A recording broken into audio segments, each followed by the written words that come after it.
The galaxy trembled when the humans fought back. HFY Story. Prologue. Shadows over the Federation. The Galactic Federation had ruled as the supreme power for centuries, but its foundations were built on stagnation and complacency.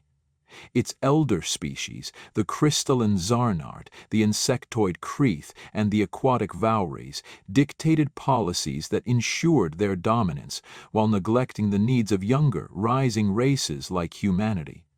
Humanity's inclusion into the Federation a century ago had been controversial, seen as a disruptive force within a meticulously controlled system.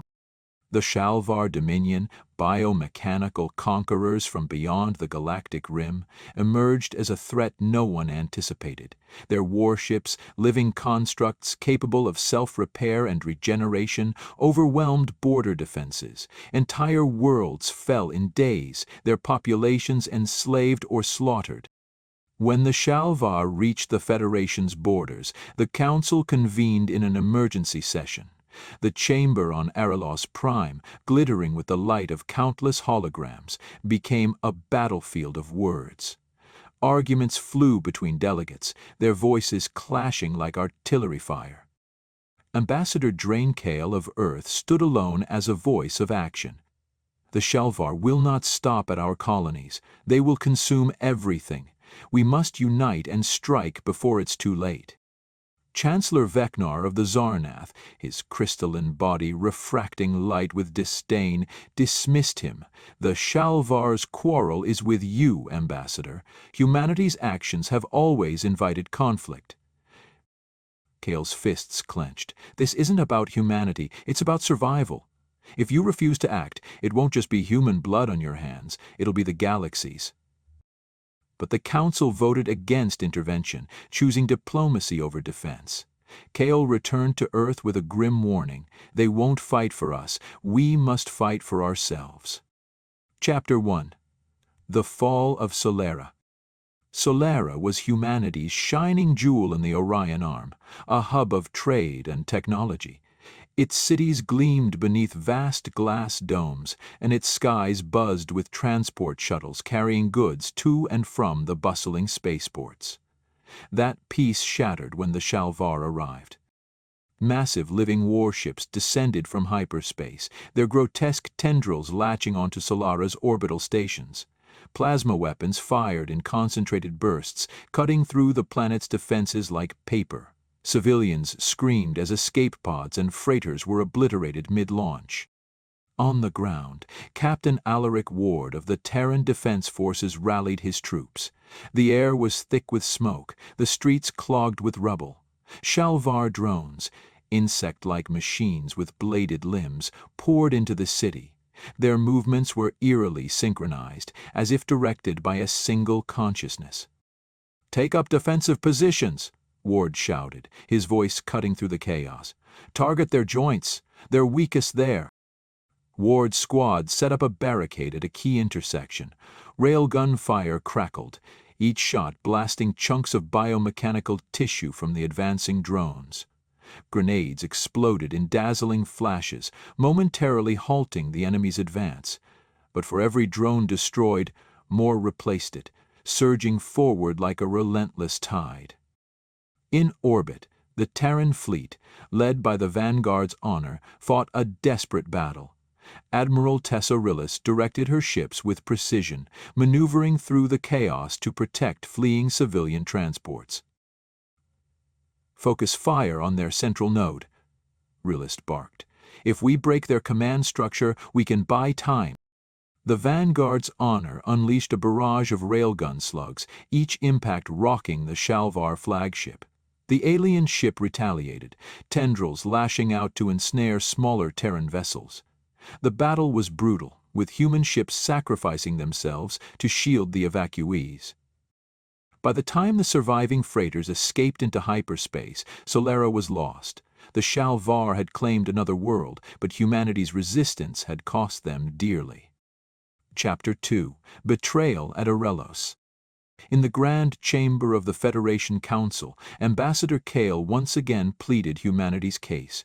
Holograms of Shalvaar attacks played above the delegates, showing cities turned to ash and orbital fleets torn apart.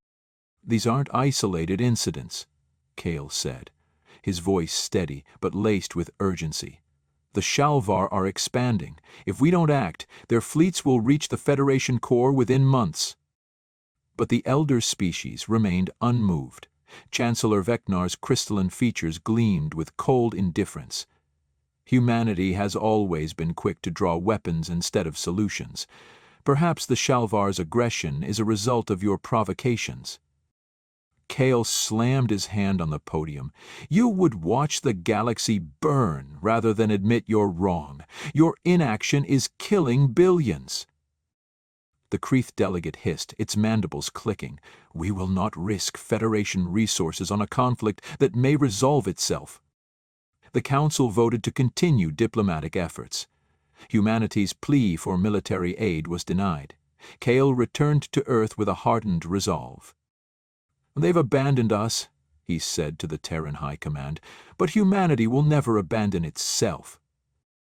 Chapter 3: Humanity Rises. Earth transformed into a fortress overnight. Factories on Luna were retrofitted to produce railguns, missile pods, and experimental energy weapons. On Mars, scientists worked tirelessly to reverse engineer Shalvaar technology, creating hybrid weaponry capable of countering the enemy's regenerative abilities. Admiral Rylis took command of the newly formed Terran Vanguard fleet. From her flagship, the Resolute Flame, she addressed the officers and crew. "The Shalvaar believe they've seen the full extent of humanity's strength. They're wrong. We'll show them what happens when humanity fights as one." Commander Lyra Voss led resistance forces on Nova Carin, a mining colony turned battleground. Her team used guerrilla tactics to harass Shalvaar patrols, turning the planet's labyrinthine caves into a deadly maze of traps and ambushes. In one daring raid, Voss's team infiltrated a Shalvaar drone factory, planting explosives on its central power core.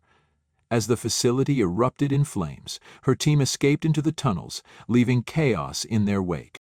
Chapter 4: The Battle of Andaros. The Shalvaar launched an all-out assault on Andaros, a critical Terran colony.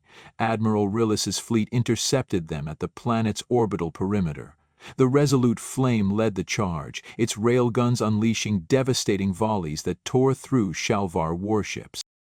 "Maintain formation," Rylis commanded. "Target their weak points and don't let up."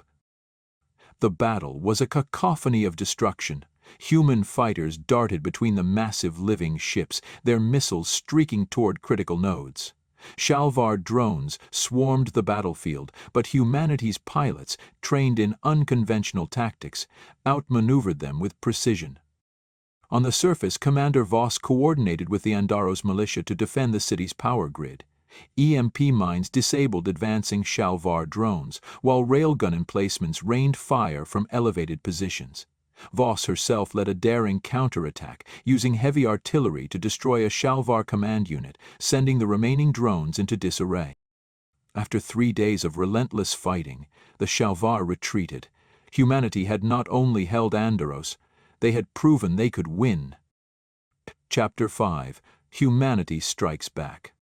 Emboldened by their victory, humanity launched a counteroffensive. Admiral Rylis's fleet struck deep into Shalvaar territory, targeting shipyards, supply depots, and manufacturing hubs. Each raid was a masterclass in strategy and execution. At Voran's Reach, a massive Shalvaar shipyard, Rylis used decoy ships to lure the defenders away. The Resolute Flame and its strike group then emerged from hyperspace, their weapons emerged from hyperspace, their weapons unleashing devastation. The shipyard's destruction crippled the Shalvaar's ability to replace their losses. Meanwhile, Voss's resistance fighters infiltrated the Shalvaar-controlled colony of Zelthar. Using captured Shalvaar technology, they bypassed security systems and planted charges on the colony's primary energy grid. The explosion not only disrupted the Shalvaar's operations, but also inspired an uprising among the enslaved population. Chapter 6: The Fall of the Shalvaar. The final battle took place over Shalkaris, the Shalvaar homeworld. The planet's orbital defenses bristled with living fortresses, each armed with bioplasma cannons and regenerative armor. The Terran fleet, now bolstered by Allied resistance forces from liberated worlds, launched a coordinated assault. Admiral Rylis directed the battle with precision, using feints and flanking maneuvers to exploit weaknesses in the Shalvaar formation. On the surface, Commander Voss's forces stormed the Shalvaar citadel. The fighting was brutal, with drones and Shalvaar warriors defending every corridor. Voss led her team into the central command chamber, confronting the Shalvaar overmind, a massive, pulsating entity that controlled their forces. Using a prototype rail cannon, Voss fired a single shot into its core, shattering the overmind and ending the battle. Epilogue: A galaxy changed. With the Shalvaar overmind destroyed, their fleets collapsed into disarray. Humanity's victory sent shockwaves across the galaxy, forcing the Federation to reevaluate its priorities. Ambassador Kale addressed the newly restructured council from the ruins of Shalkaris. Humanity fought not just for itself, but for every species abandoned by the Federation. Let this be a new beginning, a galaxy united not by fear, but by resolve. Admiral Rylis and Commander Voss returned to Earth as heroes. The galaxy had trembled when humanity fought back, and it would never forget.